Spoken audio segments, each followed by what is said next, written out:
Are you a dual B aspirant? Do you want to take admission in law in Faculty of Law, University of Delhi? And if the answer is this, then this is the video you are waiting for, and this is the video you should watch completely. I am Aditya Yadav and watching the Social Indian, and welcome to the introduction video of DULLB 2020. We have started our Mission 2020 series. उसके 4 episode हमने निकाल दिए. आप वहां पर जाकर preparation कैसे करनी है उसके बारे में देख लीजिए. लेकिन किसी भी एग्जाम को क्लियर करने से पहले उस एग्जाम के बारे में जानना बहुत जरूरी होता है, और इसीलिए हम आज ही आपके लिए वीडियो लेके आए हैं ताकि आप अपने एग्जाम को अच्छे से जान सकें, पहचान सकें और फिर उस अंजाम तक पहुंचने पर आप जा सकें और इस एग्जाम को क्लियर करके दिखा सकें. हम चाहते हैं कि आज जो ये वीडियो लोग देख रहे हैं, कोई भी देख रहा है, वो नीचे शपथ करके बताए कि हाँ, मैं दिल्ली यूनिवर्सिटी से लॉ करके दिखाऊंगा, मैं यहाँ पर एडमिशन लूंगा और मैं एंट्रेंस में बहुत अच्छा स्कोर करूंगा. अब जब हम शुरुआत करते हैं तो हम इस वीडियो में आपको बताएंगे रजिस्ट्रेशन के बारे में, हम आपको बताएंगे सीट्स के बारे में, हम आपको बताएंगे कट ऑफ के बारे में, हम आपको बताएंगे सेंटर्स के बारे में, और हम आपको बताएंगे आपकी हर उस क्वेरी का आंसर जो आप DULLB एंट्रेंस के लिए कर रहे थे, सोच रहे थे या आपके दिमाग में जो आया था. अब जैसा हमने कहा कि आप अपने एग्जाम को जान लीजिए. इससे फायदा ये होता है, ये जो चीजें मैं आज आपको बताने वाला हूं, ये शायद एक टाइम आने पर मैं भूल जाऊं तो चलेगा, लेकिन ये आप नहीं भूलेंगे, क्योंकि ये इंपॉर्टेंट इसलिए भी हो जाती हैं. अगर ये चीजें आपके दिमाग में हैं, बेसिक चीजें अगर आपके दिमाग में फिट हैं, तो शायद आपकी जो इमारत बनेगी, अगर आपकी नींव कमजोर होगी तो शायद इमारत इतनी मजबूत ना बने.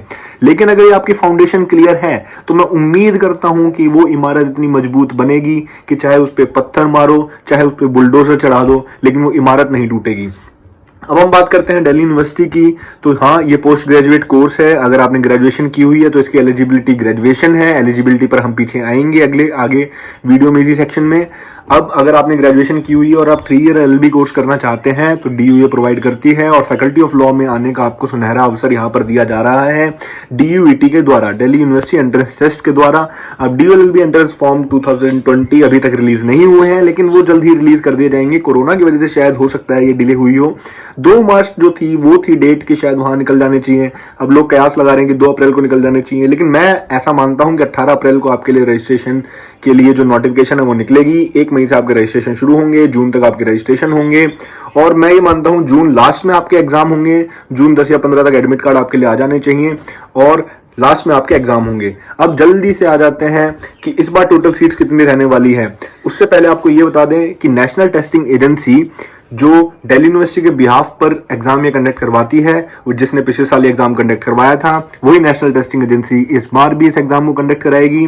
अब जो एक्सपेक्टेड सीट है, जो लास्ट ईयर थी 2658, 2658 सीटें थी लास्ट टाइम, इस बार वो कह रहे हैं कि सीटें और बढ़ाई जाएंगी. इसके ऊपर जो है वो हसल चला हुआ है BCI का, बार काउंसिल ऑफ इंडिया का, और दिल्ली यूनिवर्सिटी का. BCI कहती है आप सीट कम कर लीजिए, DU कहती है हम सीट कम नहीं करेंगे. इसी की वजह से थोड़ी बहुत कंट्रोवर्सी थी, लेकिन देखते हैं इस बार सीट्स बढ़ती हैं या नहीं बढ़ती हैं. लेकिन उम्मीद कर सकते हैं कि यहाँ पर 2900 सीटें हो सकती है. 3 सेंटर के लिए, 3 सेंटर के लिए आप एग्जाम देते हैं. कैंपस लॉ सेंटर 1, LC2, ये एक ही जगह के 3 नाम हैं. टाइमिंग्स पे डिपेंड करता है. इसके लिए अगर आप कंपैरिजन वीडियो देखना चाहते हैं तो CLC, LC1 और LC2 की मैंने कंपैरिजन वीडियो डाली हुई है, वो आप नीचे लिंक पर जाकर देख सकते हैं. अब यहाँ पर इंपॉर्टेंट डेट्स आपके लिए क्या रहने वाली है वो मैंने आपको बता दिया है कि रजिस्ट्रेशन फॉर्म कब निकलेंगे. अभी तक कुछ निकला नहीं है, नोटिफिकेशन कुछ भी आई नहीं है, तो किसी की बातों पर भरोसा मत कीजिए. आप किसी भी बातों पर भरोसा मत किया कीजिए इतनी जल्दी. आपको सिर्फ मैं एक बात कहूंगा, अगर मैं वो बात कह रहा हूं तब भी आप उस पर इतनी जल्दी भरोसा मत कीजिए. पहले उसे जानिए, फिर उसे पहचानिए, फिर उसे समझिए, फिर खुद देखिए, और उसके बाद उस चीज पर आप भरोसा किया कीजिए. अगर आप ये चारों चीज करने के बाद किसी चीज पर भरोसा करेंगे तो इससे पहली चीज तो अच्छी ये होगी कि आपकी जो भी जानने पहचानने की स्किल है उसमें आपकी रिसर्चिंग स्किल अच्छी होगी, और जब आप खुद देखेंगे तो उससे आपकी जो एबिलिटी है वो और ज्यादा एनहेंस होती है, और आपकी जो चीजें हैं याद रहने की तरीका वो और ज्यादा समय तक आपको याद रहता है. अब रिजल्ट की हम उम्मीद कर रहे हैं जुलाई तक आपका रिजल्ट आएगा और अगस्त तक आप एडमिशन लेकर हमारे पास हमारे जूनियर होंगे. इसकी एलिजिबिलिटी क्या है? अगर आपके ग्रेजुएशन में 50% मार्क्स हैं तो आप यहाँ पर अप्लाई कर सकते हैं. ये है इसकी एलिजिबिलिटी, और कुछ एलिजिबिलिटी मुझे यहाँ पर दिखाई देती नहीं है. एंट्रेंस के जब भी फॉर्म आएंगे हम आपको बता देंगे. एंट्रेंस की जो लास्ट ईयर रजिस्ट्रेशन फीस थी वो थी अनरिजर्व्ड और ओबीसी कैटेगरी के लिए 750 रुपीज, और SC ST PWD EWS के लिए थी वो ₹300। तो इस बार भी वही रहने वाली है, चेंज होने के बहुत कम चांसेस हैं। EWS की शायद ऊपर नीचे हो सकती है, लास्ट टाइम हमने जो केस किया था शायद उसके ऊपर कुछ हो जाए। तो अब जो यहाँ पर एग्जाम सिटीज है वो ये एग्जाम 18 शहरों में कंडक्ट किया जाएगा। मैं जल्दी से नाम पढ़ देता हूँ: अहमदाबाद, बेंगलोर, भोपाल, भुवनेश्वर, चंडीगढ़, चेन्नई, दिल्ली NCR, गुवाहाटी, हैदराबाद, जयपुर, जम्मू, कोलकाता, मुंबई, नागपुर, पटना, रांची, त्रिवेंद्रम, वाराणसी। अब आप देख लीजिए कि आपका एग्जाम कहाँ से कहाँ दे सकते हैं और कहाँ पे आपको ये सेंटर नजदीक पड़ता है। यहाँ पर जो रिजर्वेशन है उसकी पॉलिसी कुछ इस तरह से होगी: 27% रिजर्वेशन होगा ओबीसी के लिए, शेड्यूल कास्ट के लिए होगा 15%, शेड्यूल ट्राइब्स के लिए 7.5% और EWS के लिए होगा 10%। अब अगर आपके पास इन कास्ट की सर्टिफिकेट अभी नहीं है तो चिंता करने की कोई बात नहीं है। जैसे ही एडमिशन होने का टाइम आता है, आपका काउंसलिंग का टाइम आता है, तब तक आप बनवा लीजिएगा, उससे पहले आपको उसकी कोई जरूरत नहीं पड़ने वाली है। उसके बाद हम एडमिट कार्ड की बात करते हैं। तो एडमिट कार्ड हमने आपको बता दिया है कि 10 जून के आसपास या 15 जून के आसपास आने की संभावनाएं हैं। यहाँ पर सिर्फ संभावना ही होती है, यूनिवर्सिटी कुछ भी कर सकती है, वो उनकी मोनोपोली है। अब हम बात करते हैं एग्जाम के बारे में। तो एग्जाम जो है वो 2 घंटे का होगा, 100 क्वेश्चन आएंगे, एक क्वेश्चन 4 मार्क्स का होगा, 400 मार्क्स होंगे मैक्सिमम मार्क्स, और -1 की होगी नेगेटिव मार्किंग। तो इसके ऊपर हम आगे डिस्कस करेंगे एग्जाम के बारे में कि एग्जाम में क्या क्या है, क्या क्या नहीं है। एग्जाम बेसिकली जो होता है वो 4 चीजों से बना होता है। उन 4 चीजों का नाम है English, general knowledge, legal awareness और एनालिटिकल एबिलिटीज। और इंग्लिश और लीगल अवेयरनेस के लिए तो हमने मटेरियल निकाल दिया है, एनालिटिकल एबिलिटीज के लिए इसकी जरूरत है नहीं। जनरल नॉलेज के लिए कोशिश करेंगे कि करंट अफेयर्स और आपके लिए जनरल नॉलेज का मटेरियल जल्दी ला पाएं। अगर आपको मटेरियल चाहिए हो तो आप नीचे व्हाट्सएप ग्रुप के लिंक्स पर जाकर ज्वाइन कर मुझे डायरेक्टली मैसेज कर सकते हैं। अब यहाँ पर बात करते हैं हम सैंपल पेपर की। तो आप प्रीवियस ईयर क्वेश्चन पेपर देख लीजिए और आगे बढ़िए।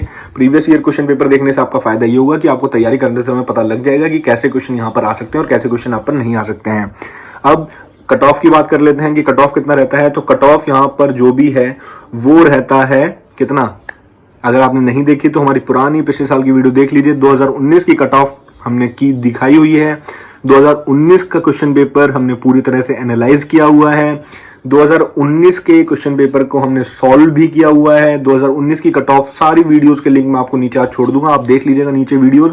2018 में जो ये कट ऑफ रही थी वो रही थी 234 मार्क्स जनरल कैटेगरी के लिए, ओबीसी के लिए 141 और एससी के लिए ओबीसी के लिए 181 रही थी, एससी के लिए 164 और एसटी के लिए और कम। अब यहाँ पर आप देखेंगे तो मैंने कट ऑफ के लिए भी एक वीडियो डाली हुई है, उसका भी लिंक मैं आपको नीचे दे दूंगा। यहाँ पर पार्टिसिपेटिंग इंस्टीट्यूट 3 ही है, CLC, LC1 और LC2। सीट्स डिस्ट्रीब्यूशन तीनों में बिल्कुल सेम होता है। अगर आपके इसके अलावा भी कोई जानकारी बच जाती है तो वो बिल्कुल मैं वेलकम करूंगा, नीचे कमेंट करके मुझे जरूर बताइएगा। इस वीडियो को यहाँ पर खत्म करते हैं। पानी पीऊंगा जरूर मैं, क्योंकि मेरा गला सूख गया है इतनी देर से बोलते बोलते। तो जब ये गला सूख गया है तो आप ये समझ लीजिए कि वीडियो बनाने में कितनी मेहनत लग रही है। इस वीडियो को लाइक जरूर कर दीजिएगा, शेयर जरूर कर दीजिएगा और सब्सक्राइब जरूर कर दीजिएगा। और जल्द ही आपको मिलते हैं अगली वीडियो में, जहां पर हम आपको बताएंगे कि किन सब्जेक्ट्स को कैसे टैकल करना है और पढ़ाई कैसे करनी है। सबसे इंपॉर्टेंट वो है, अनावश्यक चीजों को पढ़ना छोड़ दीजिए, जो आपके लिए इंपॉर्टेंट है उसी को पढ़ना शुरू कर दीजिए। बस इसी के साथ आज की इस वीडियो को खत्म करते हैं और प्रण ले लीजिए कि हाँ, इस बार करके दिखाना है। भारत माता की जय। जय हिंद।